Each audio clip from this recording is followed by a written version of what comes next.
Galactic Council deceived humanity and paid the price. When our fleet arrived, Admiral Jiho stood at the observation window of the ESS Indomitable, watching the alien ships approach Earth for the first time. His hands were clasped behind his back, his face calm, but his heart raced with excitement and fear. After 50 years of sending radio signals into space, humanity was finally getting an answer. The year was 2347 and everything was about to change. The alien vessels were beautiful in a way that human ships could never be. They glowed with soft blue and purple lights, their hulls smooth like polished glass. There were 12 different ship designs, each one representing a different alien species. The largest ship belonged to the Viridians, tall crystalline beings who seemed to shimmer when they moved. The Skarn flew smaller, angular ships, their reptilian forms visible through transparent sections of the hull. The Lumens, creatures made of pure energy contained in floating spheres, piloted vessels that looked more like floating temples than warships. Ambassador Yuna had been preparing for this moment her entire career. She had learned 17 different greeting protocols, studied xenobiology, and practiced patience.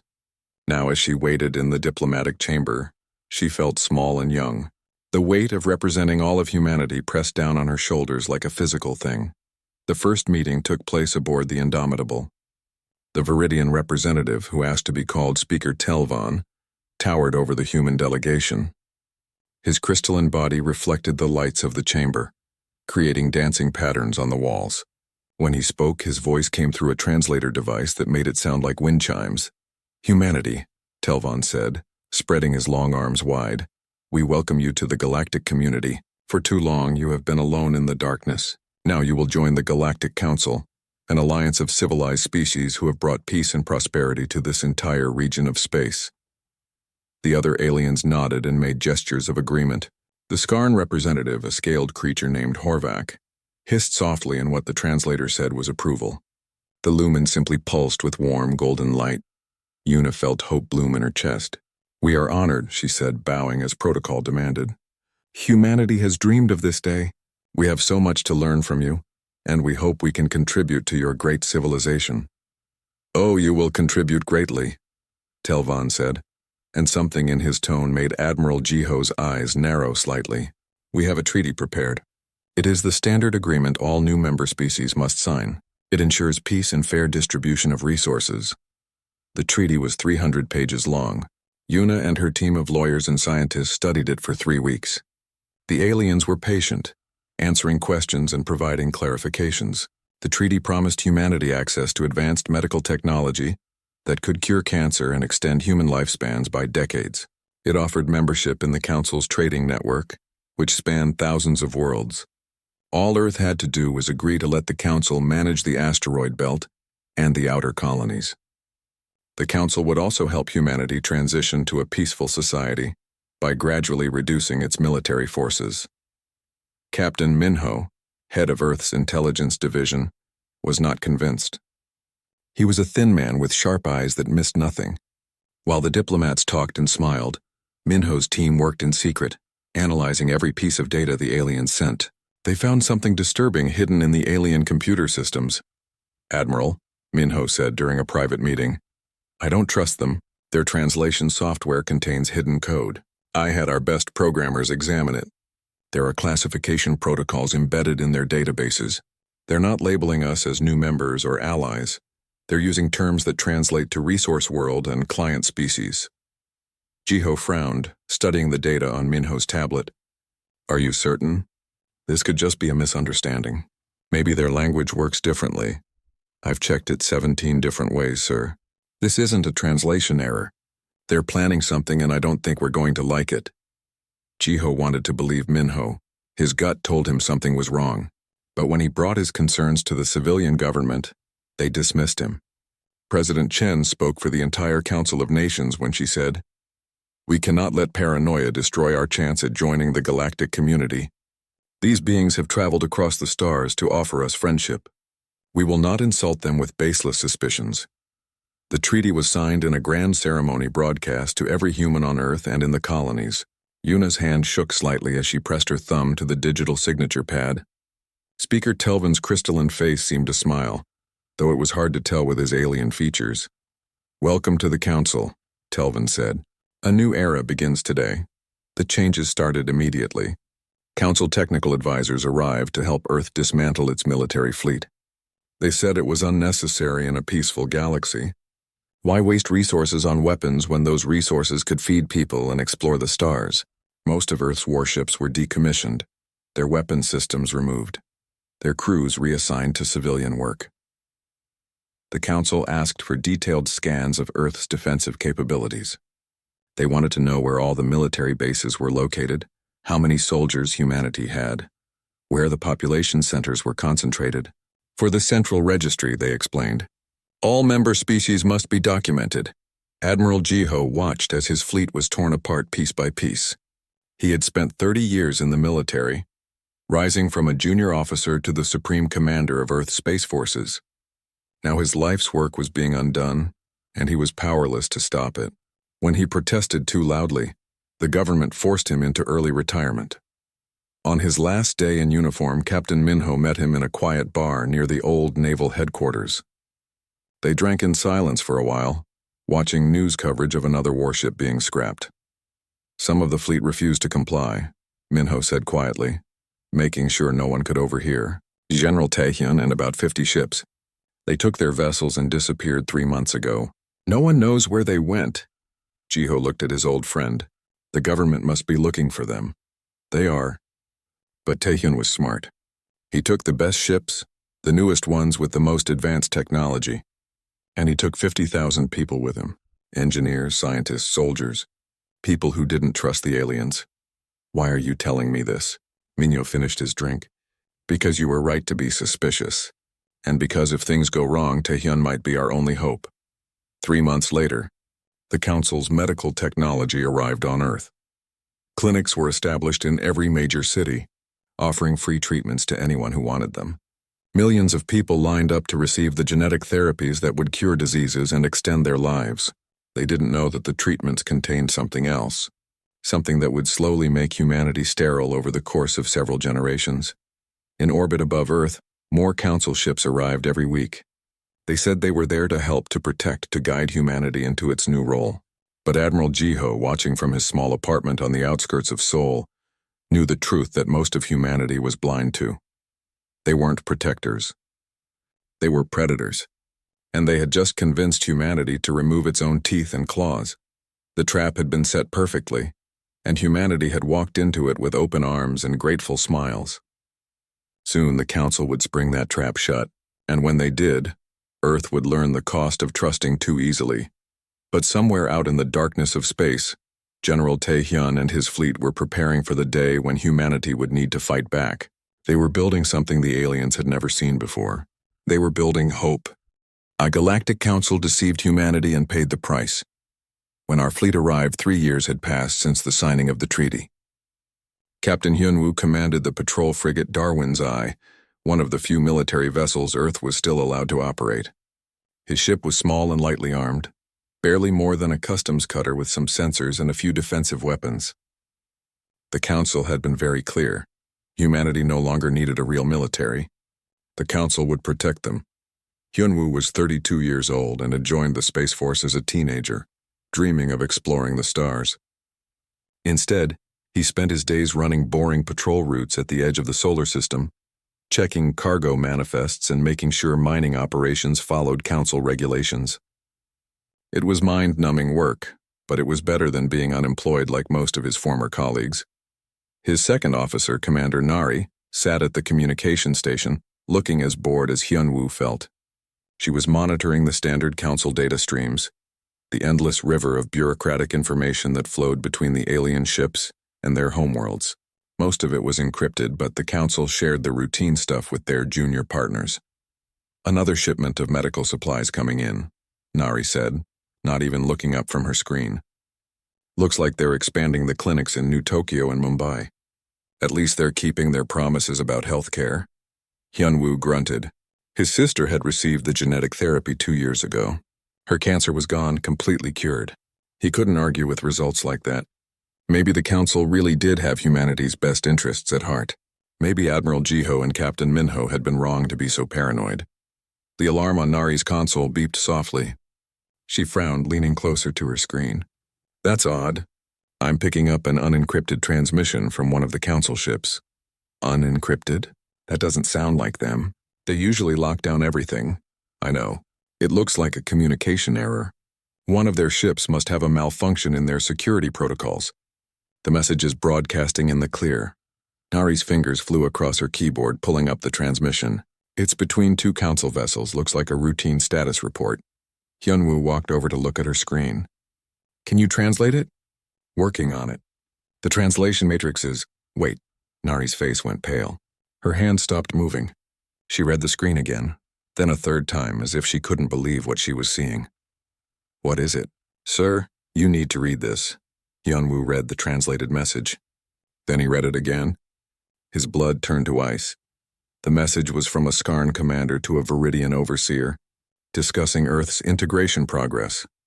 But the words they used were not the polite, friendly terms the Council used in their official communications with humanity. They called Earth a resource cache. They discussed humanity as breeding stock that needed to be reduced to sustainable numbers. They mentioned other species, 46 of them, that had gone through the same process. The medical technology wasn't just curing diseases. It was slowly, over the course of several generations, sterilizing humanity. The birth rate would drop gradually, so slowly that people wouldn't notice until it was too late. Within a century, Earth's population would be manageable, controllable. The survivors would be moved to designated areas while the Council stripped the planet of its resources. This can't be real, Nari whispered. This has to be some kind of mistake. But Hyunwoo knew it wasn't a mistake. He had served long enough to recognize authentic military communications. This was real. Every word of it was true. Humanity had been deceived, and the trap was already closing around them. Pull everything you can from that data stream, Hyunwoo ordered. Download it all before they realize their error and shut it down. I want every file, every message, every piece of evidence, and what are we going to do? We're going home. Earth needs to know the truth. The Darwin's eye jumped to faster-than-light speed, racing back toward Earth. Hyunwoo tried to send warning messages ahead, but the Council controlled all the major communication relays. Every message he sent was intercepted and blocked. He pushed his ship's engines harder, knowing that every hour might matter. They arrived at Earth to find Council ships everywhere. The beautiful vessels that had once seemed so welcoming now looked like what they truly were: warships. There were hundreds of them, far more than needed for peaceful cooperation. They surrounded Earth like a cage. Hyunwoo's heart sank as he approached Earth orbit. He was too late. The Council enforcement fleet had already begun their operation. Ambassador Yuna had been arrested 2 days earlier. The official charge was violations of treaty compliance, but Hyunwoo now understood what that really meant. She had discovered the truth and tried to speak out. The Council had silenced her. On the ground, Council forces were implementing new regulations. Humans were being relocated from resource-rich areas. The official explanation was urban reorganization and improved living conditions, but the reality was clear. The Council was taking what it wanted, and humanity was powerless to stop them. The few remaining Earth defense ships tried to resist, but it was hopeless. Council battlecruisers were massive, powerful vessels equipped with weapons and shields that made Earth's technology look like toys. A destroyer that had taken Earth 3 years to build was destroyed in seconds by a Viridian heavy cruiser. The captain and 200 crew members died before they could even fire a shot. Hyunwoo managed to slip past the Council blockade by hiding his ship in a debris field and using old smuggler tricks to mask his energy signature. He made contact with the underground resistance that had formed around Admiral Jiho. The retired admiral was living in a small apartment, officially under house arrest, but he had never stopped working to protect humanity. I knew they were lying, Jiho said as he reviewed the data Hyunwoo had brought. The old admiral's face was calm, but his eyes burned with anger. I knew it from the beginning, but no one would listen. What can we do? Hyunwoo asked. They have hundreds of ships. We have nothing. They've dismantled our fleet, disarmed our defenses. We can't fight them. Jiho was quiet for a long moment. Then he smiled, and it was not a pleasant smile. We have more than you think. Do you remember General Taehyun? The one who disappeared with 50 ships? Everyone thinks he's dead or that he ran away. He didn't run away. He went to build something. Jiho pulled up a star chart on his private computer, one that wasn't connected to any network the council could monitor. 3 years ago, when we saw how the treaty was being implemented, some of us knew we couldn't trust the council. Taehyun took our best ships, our best people, and disappeared into uncharted space. Jiho pointed to a region of the map filled with dense nebulae and stellar anomalies. He went there. The Shadow Nebula. Council sensors can't penetrate it. For 3 years, he and 50,000 people have been working in secret. Working on what? On making sure that when humanity fights back, we don't lose. Jiho's smile grew wider. The council made a mistake. They assumed we would just copy their technology, that we would try to become like them, but we didn't. We took what they taught us and made it better. Taehyun has been building a fleet, Hyunwoo. A real fleet. Ships designed by humans for human warfare using human tactics. How do you know this? How are you in contact with him? Quantum entangled communication. A technology the council told us was impossible to stabilize. We stabilized it.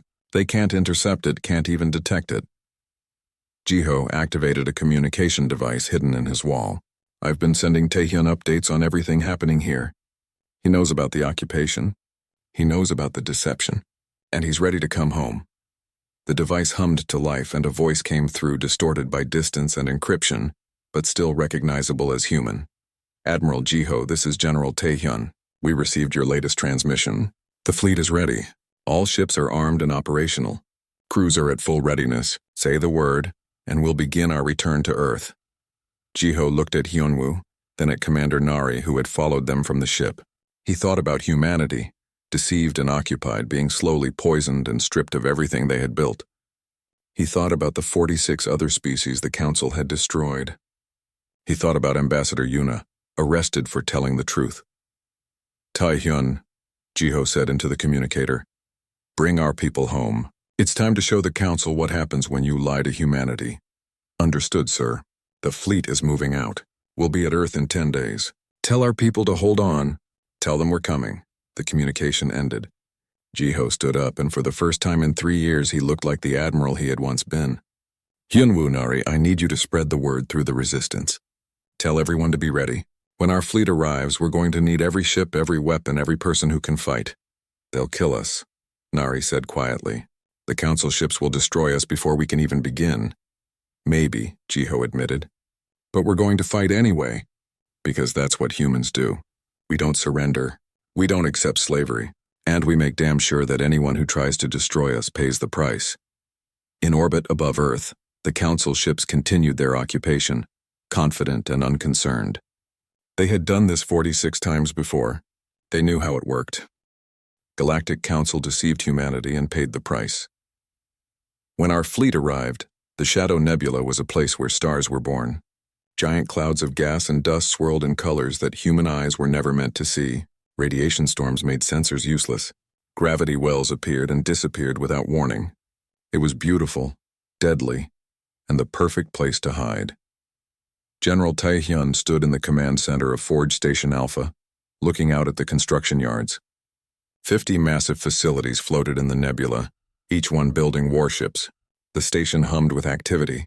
Sparks from welding torches lit up the darkness. Construction drones moved between half-finished hulls like busy insects. Humans in spacesuits crawled over the ships, checking systems and installing weapons. 3 years of work. 3 years of every engineer, scientist, and soldier working 18-hour days. 3 years of keeping their families safe while building humanity's revenge. Taehyun was proud of what they had accomplished, but he was also tired. He was 58 years old, and the weight of 50,000 lives pressed down on him every single day. General, Dr. Sumi is here for the briefing, his aide said. Taehyun turned away from the window. Send her in. Dr. Sumi was 34 years old and had been the youngest person ever to win the Earth Science Prize. She was small, barely 5 feet tall, but her mind was one of the greatest humanity had ever produced. When Taehyun had asked her to come with him into exile, she had agreed immediately. She understood what was at stake. The targeting systems are ready, Sumi said, pulling up holographic displays. I've solved the quantum entanglement problem. Our weapons will be able to track enemy ships through their evasive maneuvers. Council ships rely on point defense systems that predict weapon trajectories. Our new system makes those predictions useless. Show me, Taehyun said. Sumi activated a simulation. A human missile appeared on the display, chasing a council cruiser. The alien ship moved, trying to dodge. Its point defense lasers fired at where the missile should have been. But the missile wasn't there. It adjusted its course in real time, responding to the target's movements faster than any computer could calculate. The missile hit the cruiser dead center. The council uses centralized targeting computers, Sumi explained. They calculate, then execute. There's a delay, even if it's only milliseconds. Our system uses quantum entanglement to eliminate that delay. The missile knows where the target is at the exact moment it needs to know. What about the fusion lances? Sumi's smile grew wider. Colonel Kyungmin has created something beautiful. Come with me. They walked through the station to the weapons testing facility. Colonel Kyungmin was there, a stocky man with burn scars on his arms from a testing accident 2 years ago. He stood next to a weapon that looked like a massive rifle but scaled up to the size of a bus. General, Kyungmin said, saluting. Ready for the demonstration? Show me what you've built. Kyungmin activated the weapon. A captured council ship hull, obtained from a derelict they had found drifting in space, sat in the testing chamber. The hull was intact, its energy shield still functional. Council shields work by deflecting energy, Kyungmin explained. Lasers, plasma, particle beams, they all get bounced away or absorbed. The shields are very good at this. But we asked ourselves a question. What if we don't try to get through the shield? What if we make the shield irrelevant? He fired the fusion lance. The weapon released a beam of pure fusion energy, the same reaction that powered stars. But this wasn't a wide beam meant to burn through armor. It was focused, compressed, concentrated into a line so thin and so powerful that it didn't push against the shield. It simply cut through space itself. The council ship hull split in half. The shields never even flickered. They had been bypassed completely. The energy density is so high that the shield can't distribute it fast enough, Kyungmin said, his eyes gleaming with pride. It's like trying to stop a needle with a net. The needle just goes through the holes. Taehyun watched the ruined hull and allowed himself a smile. How many of these can we produce? Every capital ship has 3. Every cruiser has one. The smaller ships use conventional weapons, but we've improved those too. The general's next stop was the construction yard where engineer Junho worked. Junho was 26 years old and had designed the hull composition that made human ships different from anything the council had ever seen. The council uses standard alloys, Junho explained, showing Taehyun a cross-section of their new armor. Strong, reliable, easy to produce. But we went a different direction. We used asteroid mining techniques to create composite materials, layers of different metals and ceramics, bonded at the molecular level. It's harder to produce, but the results are worth it. He hit the armor sample with a plasma torch, the kind of weapon council ships used. The armor glowed but didn't melt. We can take punishment that would vaporize their ships, and because we built these ships in zero gravity, we didn't have to worry about making them aerodynamic or light enough to launch from a planet. Every ounce of mass goes into armor, weapons, or engines. Taehyun inspected the ships being built. They were not pretty like council vessels. They were brutal, angular, covered in armor plates and weapon systems. They looked like what they were, machines designed for war. Each ship bore the name of an Earth city or a fallen hero.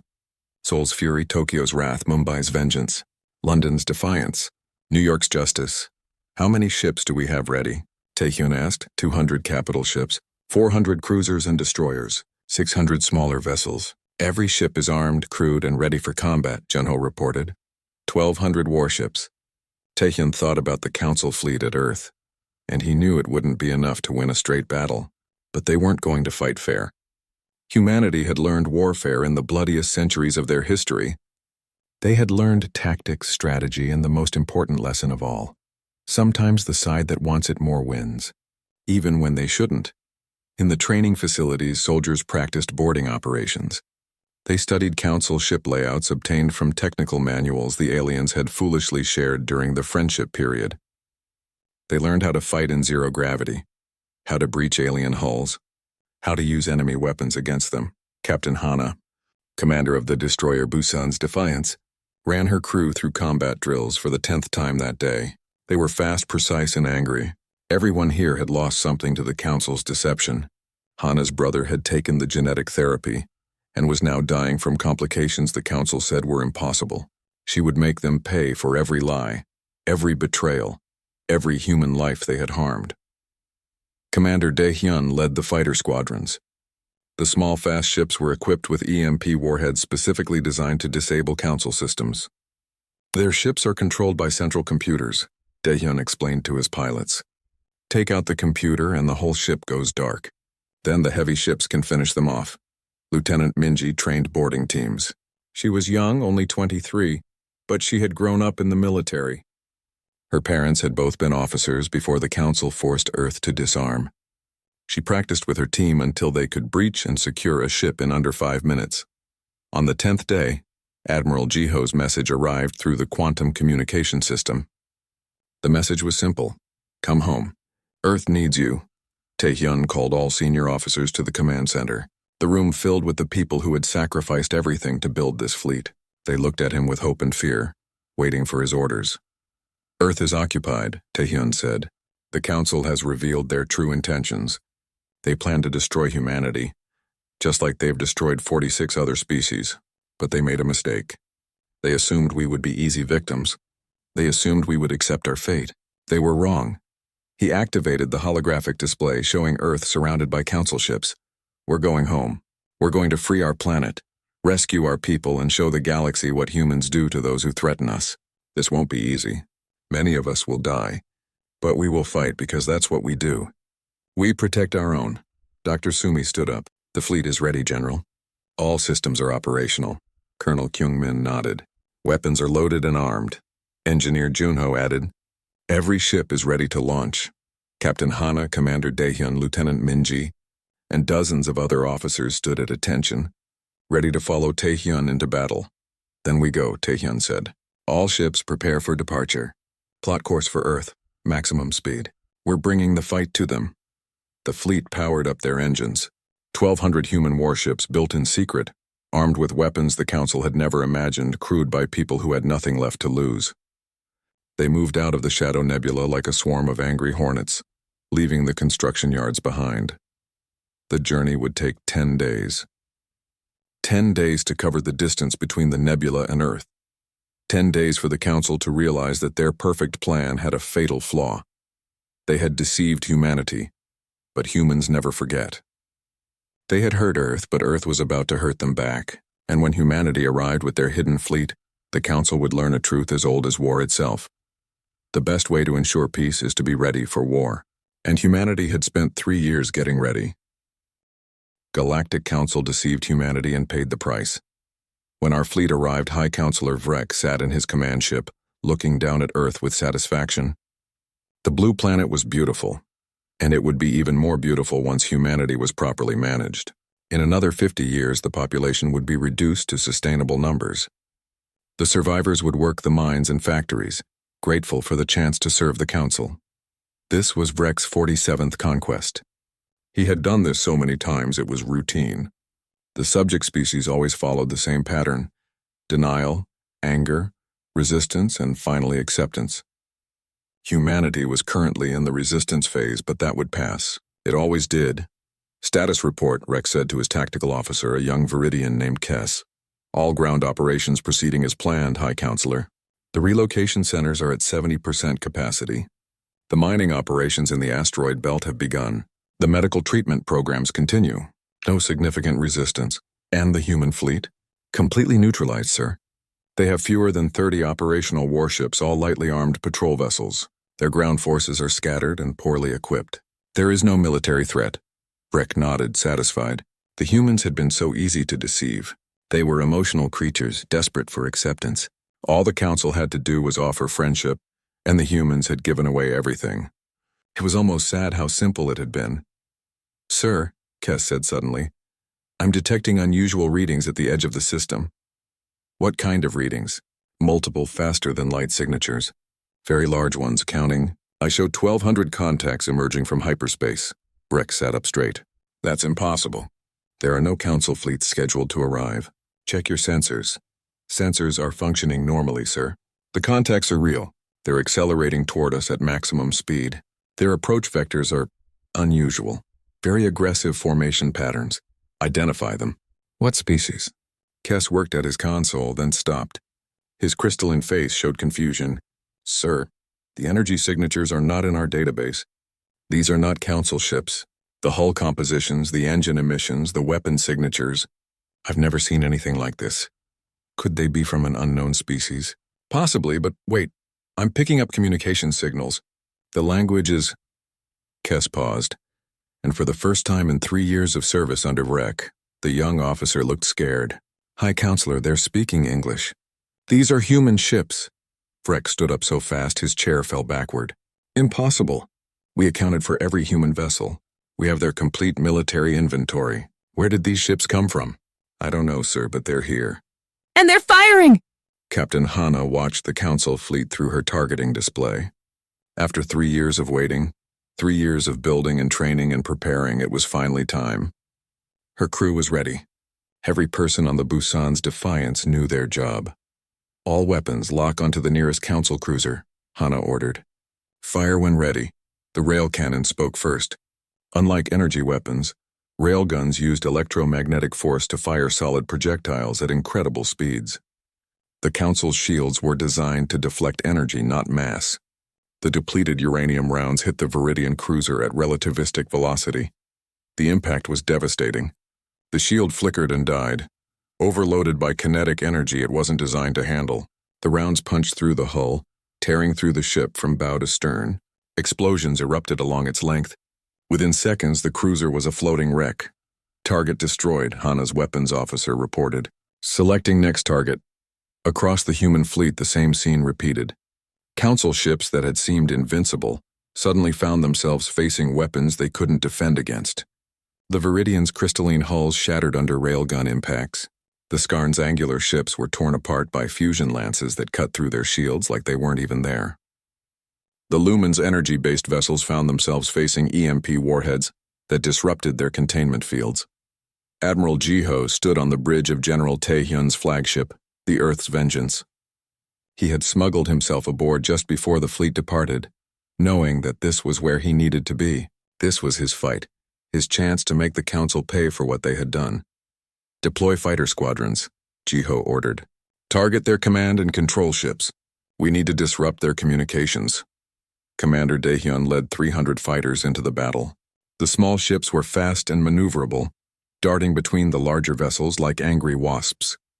Council point defense systems fired frantically, but the human fighters used tactics developed in Earth's bloodiest wars. They covered each other, flew in coordinated patterns, and never stayed in one place long enough to be targeted effectively. Daehyun's own fighter carried 4 EMP warheads. He targeted a Skarn battleship, the largest vessel in the Council formation. The ship's captain was trying to coordinate the defense, sending orders to the other ships. If Daehyun could take out that ship, the Council fleet would lose cohesion.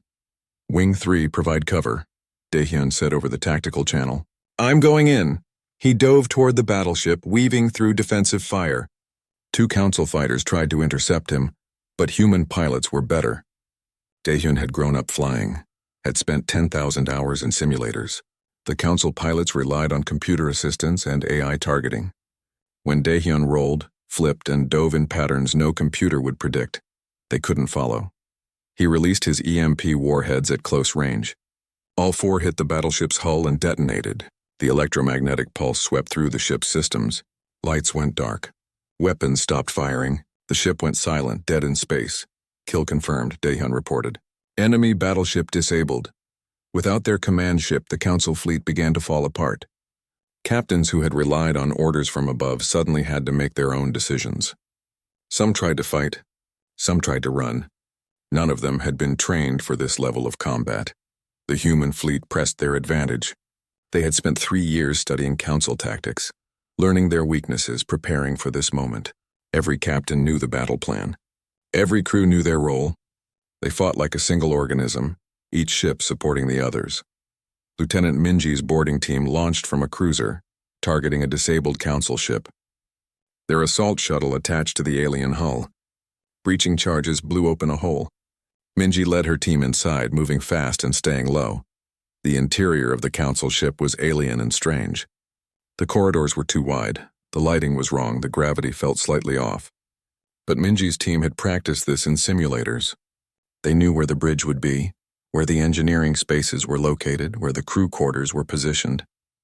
They encountered Viridian crew members. The aliens were trying to repair systems, get their weapons back online. Minji didn't give them the chance. Her team used stun weapons first when possible. They weren't here to massacre helpless opponents. They were here to capture ships and take prisoners. The bridge of the council ship was in chaos. The captain, a tall Viridian named Horvath, was trying to restore power. He turned as Minji and her team burst in, raising his hands in surrender. "This ship is now under human control," Minji said. "Order your crew to stand down." "This is impossible," Horvath said, his voice translated by the device on his chest. "You don't have the ships. You don't have the weapons. Where did you come from?" "We came from the place you tried to push us," Minji replied. "We came from desperation and anger and 3 years of hard work. We came from humanity's refusal to die quietly." The battle raged for 6 hours. The Council had 89 ships in orbit when the human fleet arrived. They were military vessels, modern and well-equipped. Under normal circumstances, they should have been more than enough to defeat any threat. But these were not normal circumstances. The humans fought with a fury born of betrayal. Every captain remembered the treaty signing, the promises of friendship, the slow realization that they had been deceived. Every soldier thought about families being relocated, about genetic therapies that were actually poison, about a future stolen by lies. When it was over, 73 council ships were destroyed. Their wreckage formed a ring around Earth, a monument to their failed conquest. 14 ships surrendered, their crews begging for mercy. Only 2 managed to escape into hyperspace, jumping away to carry news of humanity's revenge to the rest of the Council. High Counselor Vrex's ship was among the surrendered. His proud vessel had been crippled by fusion lances, its engines destroyed, its weapons gone. Human Marines boarded and found wreck on the bridge, surrounded by his frightened crew. General Taehyun came to meet him personally. The old general looked at the alien who had planned to enslave humanity, and his expression was cold. "High Counselor Vrek," Taehyun said, "I am General Taehyun of the Earth Defense Force. You are now my prisoner." "This is a mistake," Vrek said, trying to maintain his dignity. "The Council will send more ships. They will destroy you. You cannot win against the entire galaxy." "Maybe," Taehyun agreed, "but we can make sure you lose. You came to Earth expecting to find victims. You found warriors instead. You thought you had broken our military. You only made us angry. You thought we would accept our fate. You were wrong. Dar Galactic Council deceived humanity and paid the price." When our fleet arrived, the news of Earth's victory spread across Council space like wildfire. On 46 different worlds, subjugated species who had given up hope suddenly whispered among themselves. If humanity could resist, maybe they could too. In slave labor camps, in relocation centers, in cities where alien overseers watched every movement. The word spread. The humans fought back and won. On Concordia, the Council homeworld, panic set in. The Grand Council chamber, a massive structure built from crystal that reflected the light of 3 suns filled with angry voices. 12 different species, all former conquerors, all used to being in control, suddenly realized they had a problem. "This is unacceptable," shouted Corvex, the Skarn representative. His scales were dark red with anger. "A primitive species has destroyed our enforcement fleet. We must respond with overwhelming force." The Viridian Prime Speaker, Telvon's superior, stood tall among the Council members. "We are already assembling the Grand Armada, 2,000 warships from all 12 member species. We will crush humanity and make an example of them that will last for millennia." "How long until the Armada is ready?" asked Luminous, the Lumen delegate, his energy form pulsing with worried yellow light. 6 weeks. Maybe 8. Some of our fleet is scattered across the galaxy on other operations. 6 weeks? Corvex hissed. "In 6 weeks, the humans could attack us here." "Impossible. They don't have enough ships. They won 1 battle through surprise and luck. They cannot possibly threaten Concordia itself." But on Earth, General Taehyun and Admiral Jiho were planning exactly that. They stood in the war room of Earth's new military headquarters, studying holographic displays of Council space. "They expect us to defend Earth and wait for them to attack," Taehyun said. "That's what a normal species would do after winning a defensive battle." "But we're not going to do that," Jiho finished. "We're going to hit them first before they can gather their full strength." Strike at the heart while they're still in shock. Ambassador Yuna joined the meeting, still recovering from her time in council custody. You want to attack Concordia? That's their capital world. It will be heavily defended, which is why they won't expect it, Taehyun replied. Dr. Sumi has found routes through unmapped hyperspace. We can get to Concordia weeks before the Grand Armada assembles. We'll arrive when they're most vulnerable. This is incredibly risky, Yuna said. If we fail, Earth will be defenseless. If we don't go, we'll be defending Earth forever, Jiho argued. The council won't stop. They'll keep coming wave after wave until they wear us down. We need to end this war before it really begins, and that means making the council afraid of us. Earth's factories worked day and night. The shipyards that had been dismantled were rebuilt in weeks. New ships joined the fleet every day. Humanity had learned something important from their 3 years in exile. They were good at building things when they were properly motivated. The fleet that assembled for the attack on Concordia was larger than the one that had liberated Earth.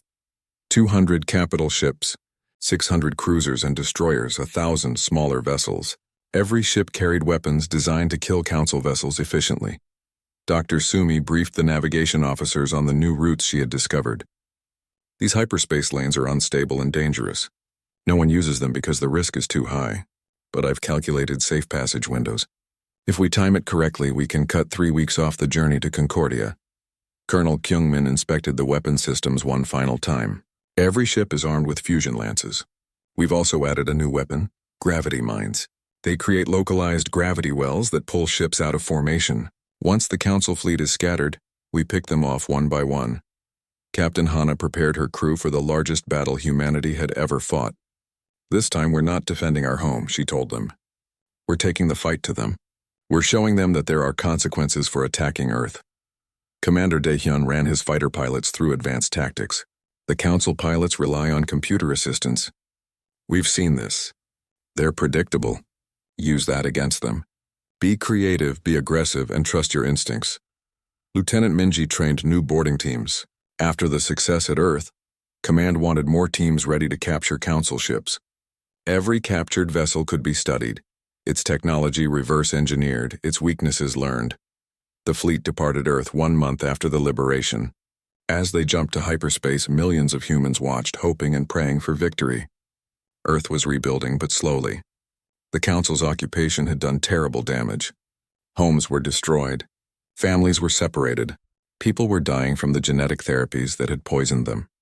This attack on Concordia wasn't just military strategy. It was revenge. The journey through Dr. Sumi's unstable hyperspace routes was terrifying. Ships jumped through regions where gravity behaved strangely, where time itself seemed to stretch and compress. 3 vessels were lost when they miscalculated their jump windows, but the rest made it through, arriving at Concordia with surprise on their side. Concordia was beautiful from orbit. 3 moons hung in the sky, each one a different color. The planet itself was covered in crystal structures that caught the light of the 3 suns and scattered it in rainbow patterns. Cities stretched across continents. Orbital stations circled the planet like jewels on a necklace, and defending it were 1,000 Council warships. The Council had not been completely unprepared. They had recalled some ships, enough to make a defensive fleet. But 1,000 ships against humanity's armada was not the overwhelming superiority they were used to. This would be a real battle. General Taehyun gave the order to attack. The Battle of Concordia began with humanity's gravity mines. Small, stealthy devices were deployed throughout the Council's defensive formation. When they activated, they created localized gravity wells that pulled ships off course. The carefully organized defensive line broke apart as ships struggled to maintain position. Captain Jiho, Admiral Jiho's son, led the cyber warfare teams. They had been studying Council computer systems for years, looking for weaknesses. Now they struck. Viruses and malware flooded through Council communication networks. Ships suddenly found their sensors lying to them, showing human vessels where there were none, missing real threats. The human fleet came in fast and aggressive. They didn't try to match the Council formation. Instead, they broke into small groups, each one targeting isolated Council ships. It was pack hunting, a tactic as old as predators hunting prey. Captain Hana's destroyer Busan's Defiance led a group of 5 ships against a Viridian cruiser. The Council ship tried to fight, but it was designed for fleet battles, not dogfights. Hana's ship surrounded it, hitting it from multiple angles. Fusion lances carved through its hull. Railguns tore through its engines. Within minutes, it was dead in space. Commander Daehyun's fighters swarmed around Council capital ships like insects around giants. They targeted communication arrays, sensor nodes, weapon systems. The big ships couldn't effectively target small, fast-moving fighters, especially when their own sensors were being jammed by human cyber warfare. Lieutenant Minji led boarding teams against disabled ships. Her reputation had spread through the human fleet. She was fast, efficient, and absolutely fearless. Her team captured 3 ships in the first hour of battle. The Council defenders fought hard. These were their best ships, their most experienced crews. But they were fighting a kind of warfare they didn't understand. The Council had spent centuries fighting battles where ships lined up and traded fire until one side retreated. They had never faced an enemy that refused to fight fair.